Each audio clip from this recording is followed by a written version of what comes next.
Hi, this is Diwakar Karuppiah. இன்னைக்கு நம்ம பார்க்க போற கான்செப்ட் டைபோல் இன் நான் யூனிஃபார்ம் எலக்ட்ரிக் ஃபீல்ட். முதல்ல நம்ம என்ன பண்ணோம், electric field uniform electric field dipole வச்சா என்ன ஆச்சு அப்படின்னு பார்த்தோம். இப்போ டைபோல் வச்சா என்ன ஆச்சு, இங்கே ஒரு ஈக்குவல் ஃபோர்ஸ் இருந்துச்சு, இங்கே ஒரு ஈக்குவல் ஃபோர்ஸ் இருந்துச்சு. இந்த ரெண்டு ஈக்குவல் ஃபோர்ஸும் சேர்ந்து இதை கப்பல் ஆக்கி சுத்த வச்சுச்சு, ரைட்டா?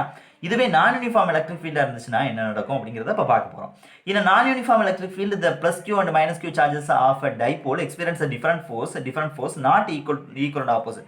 இது ரெண்டு டிஃபரண்ட் ஃபோர்ஸ் ஆக்ட் இது பண்ணுது. இது எப்படி இருக்க போறது இல்லை, ஈக்குவல் அண்ட் ஆப்போசிட்டா இருக்க போறது இல்லை.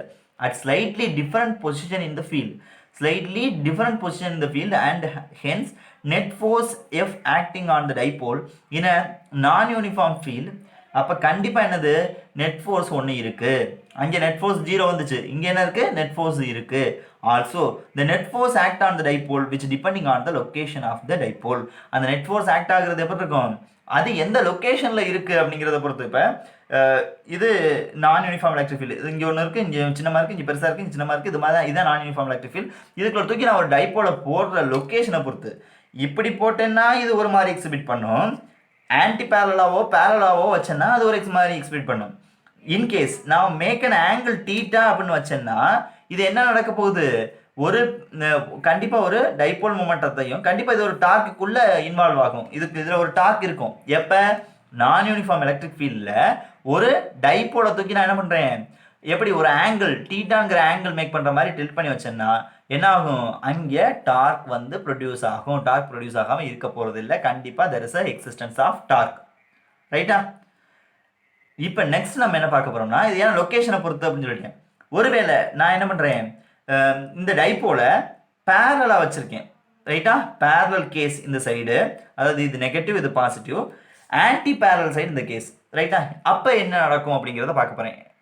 வேர் R is the position vector. இதில் E of R கொடுத்துருக்கேன் பாரு. E of R அப்படிங்கிறது என்னது, E is a function of R. E is a function of R. முதல்ல P cross E மட்டும் தான் கொடுத்துருந்தேன், இங்கே E is a function of R கொடுத்துருக்கேன். அப்போ வேர் R is the position vector of the center of dipole. Position vector of the center of the dipole. Right. இப்போ பாரு, இப்போ நான் அலைன் பண்ணுறது ரெண்டு அலைன்மெண்ட் காமிக்கிறேன். இப்போ நான் என்ன பண்ணுறேன்னா, இது டைபோல் பேரலாக இருக்குன்னு வச்சுக்குவோம். எலக்ட்ரிக் ஃபீல்டு எப்படி இருக்குது, இதுக்கு பேரலாக இருக்குன்னா இந்த அதுக்கு இது வந்து டைபோல் மொமெண்ட், இது ரெண்டும் பேரலாக இருக்குன்னா டைரக்ஷன் ஆஃப் நெட் ஃபோர்ஸ் எப்படி இருக்கு, எந்த சைடு நெட் ஃபோர்ஸ் கூட இருக்குது, இந்த சைடு தான் நெட் ஃபோர்ஸ் கூட இருக்குது. ஏன்னா இது ரெண்டும் பேரலாக இருக்கிறதுனால நெட் ஃபோர்ஸ் இந்த சைடு தான் கூட இருக்கும், இந்த சைடு தான் கூட இருக்கும். அதே மாதிரி டைரக்ஷன் ஆஃப் இன்க்ரீசிங் ஃபீல்டு எந்த சைடு இருக்குது, இந்த இன்க்ரீசிங் ஃபீல்டு. அப்போ தான் அதே நான் யூனிஃபார்ம். அப்போ இன்க்ரீசிங் ஃபீல்டு டைரக்ஷன் இப்படி இருக்குது, ரைட்டா? எப்போ பேரலாக இருக்கும்போது. இதுவே ஆன்டி பேரலாக இருக்குன்னு வச்சுக்கவே, எது இந்த டைபோலோட டைரக்ஷன், அதாவது டைபோலோட மொமெண்டோட டைரக்ஷனும் எலக்ட்ரிக் ஃபீல்டு இன்க்ரீசிங் எலக்ட்ரிக் ஃபீல்டோட டைரக்ஷனும் ஆப்போசிட்டாக இருந்துச்சுன்னா இதோட நெட் ஃபோர்ஸ் எந்த சைடு இருக்குது, இந்த சைடு தான் டாமினேட்டடாக இருக்குது. நெட் ஃபோர்ஸ் எந்த சைடு இருக்குது, இந்த சைடு டாமினேட்டடாக இருக்குது. இன்க்ரீசிங் ஃபீல்டு எந்த சைடு இருக்குது, இதுக்கு ஆப்போசிட்டாக இருக்குது. இன்க்ரீசிங் ஃபீல்டு இதுக்கு ஆப்போசிட்டாக இருக்குது, right? when the dipole is parallel or anti-parallel to E in a non-uniform field, if P is parallel or anti-parallel to E, the net torque on the dipole is 0. அங்கே என்ன ஆகுது, பேரலாவோ anti பேரலாவோ நான் ஒரு டைபோலை நான் uniform electric ஃபீல்டுக்குள்ள வச்சா யார் 0 ஆகுறா, dark is equal to 0. அப்போ எப்போத்தான் dark exhibit ஆகிறதுக்கு வாய்ப்பு இருக்கு, ஒரு நான் யூனிஃபார்ம் எலக்ட்ரிக் ஃபீல்டில் it make an angle theta, சரியா? பேரலாவோ ஆன்டி பேரலாவோ வச்சா 0. It make an angle theta or theta is equal to 90 degree. இந்த ரெண்டு கேஸில் மட்டும்தான் என்ன ஆகும், டார்க் எக்ஸிபிட் ஆகும். அதர்வைஸ் டார்க் எக்ஸிபிட் ஆகுறதுக்கு வாய்ப்பு இல்லை. என்ன ஆயிரும், ஆட்டோமேட்டிக்காக 0 ஆகிரும். அப்போ டார்க் 0 ஆச்சுன்னா there is a translational force act ஆகிறதுக்கு வாய்ப்பு இருக்கா? இந்த டைபோல் என்ன பண்ணுது, பேரலாவோ ஆன்டி பேரலாவோ இருந்தோ இந்த சைடோ அல்லது இந்த சைடோ என்னது டிரான்ஸ்லேஷனல் மோஷனில் இன்வால்வ் பண்ணுறதுக்கான வாய்ப்பு இருக்குது. Because the force on the charge plus or minus q be linear. அப்போ லீனியர் ஃபோர்ஸ் இந்த சைடோ அல்லது இந்த சைடோ என்ன பண்ணது போகுது, லீனியர் மோஷனுக்கு இன்வால்வ் பண்ண போகுது. Hence there is a net force on the dipole. Net force இங்கே இருக்குது, நெட் ஃபோர்ஸ் 0 இல்லை. வென் P is parallel to E, the net force act on the dipole in the direction of increasing field. இப்போ பேரலாக இருக்குன்னா இதே சைடில் இருக்குன்னா இது எந்த சைடு இருக்கும், எந்த சைடு இன்க்ரீசிங் ஃபீல்டு இருக்கோ அதே சைடில் லீனியர் மோஷனில் லீனியர் மோஷனுக்கு இது என்ன ஆகுது, டைபோல் ஆல் ஆகுது. when P is anti-parallel to E, net force acting on the direction decreases, direction decreases the electric field. இப்போ பாரு இந்த சைடு இருக்கும்போது என்ன ஆகுதுன்னா ஃபீல்டு இப்போ இருந்துச்சுன்னா இந்த சைடு என்ன ஆகுது, டைபோல் இந்த சைடு இருந்துச்சுன்னா இது ஒரு டிக்ரீஸ் ஆகுது, மோஷன் அதிகமாகாமல், லீனியர் மோஷன் அதிகமாகாமல் என்ன ஆகுது, டிக்ரீஸ் ஆகுது. இது பெஸ்ட் எக்ஸாம்பிள் என்னன்னு பார்த்தீங்கன்னா, இப்போ தண்ணியில் வந்து போட் வந்து அந்த எந்த சைடு ஸ்டில் வாட்டரில் இல்லாமல் ரன்னிங் வாட்டரில் நான் என்ன பண்ணுறேன், ஒரு போட்டை விட்டேன்னா போட்டு ரன்னிங் வாட்டர் டேரக்ஷன்லேயும் மூவ் ஆச்சுன்னா அந்த ஃபோர்ஸையும் சேர்த்து எடுத்துகிட்டு போகும். இதுவே ஆப்போசிட்டாக இருந்துச்சுன்னா அதோட டேரக்ஷன் என்ன ஆகும், குறைஞ்சிரும். இது எதை சொல்லுது, பியோட இதை சொல்லுது, டைபோல் மோட்டரோட டைரக்ஷனை சொல்லுது. ரைட்டா? A comb is run through the dry hair, attract small piece of paper. ரைட்டா? ஒரு பெண்ணை வச்சு நான் அட்ராக்ட் பண்ணும்போது ரப் பண்ணிட்டு வைக்கும்போது பேப்பரை அட்ராக்ட் பண்ணுச்சுல, அந்த அதுக்கான காரணம் என்னன்னு தான் பார்க்க போகிறோம். ரைட்டா? A comb acquires charge due to friction. Frictionனால ஒரு சார்ஜ் எடுத்துக்குது.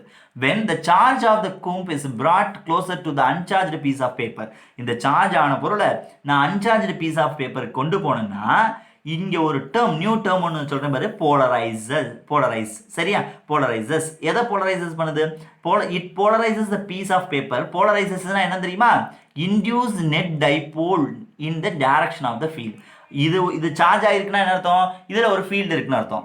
இதை ஒரு பீஸ் ஆஃப் பேப்பருக்கு பக்கத்தில் கொண்டு போகும்போது என்ன ஆகும், it attract the piece of paper இல்லையா? அதுக்கு காரணம் என்ன, இது வந்து போலரைஸ் த பீஸ் ஆஃப் பேப்பர்னு சொல்கிறேன். அப்போ that is the induced net dipole in the direction of the field. இந்த இதில் இன்டியூஸ் ஆச்சு பார்த்தியா, net dipole in the direction of the field. இதில் இன்டியூஸ் ஆன நெட் டைபோல் என்ன, இது போலரைஸ் ஆயிடுச்சு. இந்த போலரைஸ் ஆனது என்னது, டைபோல் இருக்கும். அந்த டைபோல் என்ன ஆகுது, ஃபீல்டுக்கு என்ன ஆகுது, ஃபீல்டு டைரக்ஷனுக்கு என்ன ஆகுது, வருது.